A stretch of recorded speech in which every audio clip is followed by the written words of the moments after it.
In the worst fighting in years between Israel and the Palestinian Islamist group that runs Gaza, a 13-story residential block in Gaza collapsed after one of several dozen Israeli airstrikes on Tuesday, as rockets also showered down into Israel.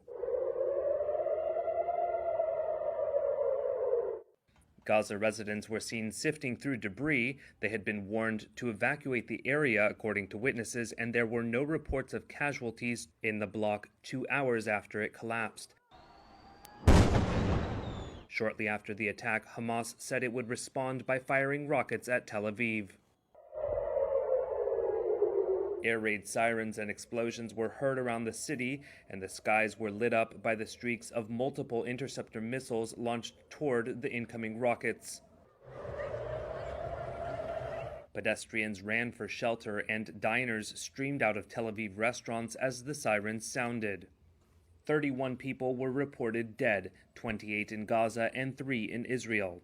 Even before a barrage sent in retaliation for the destruction of the tower block, which contained a civilian Hamas office, Israel reported that 480 rockets had been fired across the border by Palestinian militant groups. Israel said it had sent 80 jets to bomb Gaza and dispatched infantry and armor to reinforce the tanks already gathered at the border, evoking memories of the last Israeli ground incursion into Gaza to stop rocket attacks in 2014. The White House condemned this week's rocket attacks.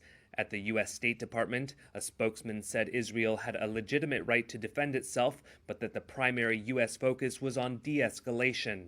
I will say that our message continues to be one of prioritizing de-escalation, urging calm, urging restraint on both sides. The Israeli military said many of the militants' rockets fired from Gaza had fallen short and wounded Palestinians, and that Israel's Iron Dome air defenses had intercepted the bulk of those that made it across the border.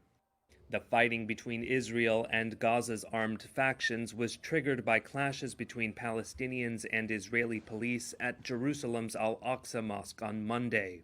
Jerusalem, holy to Jews, Muslims, and Christians, has been tense during the Muslim fasting month of Ramadan, with the threat of a court ruling evicting Palestinians in the holy city from homes claimed by Jewish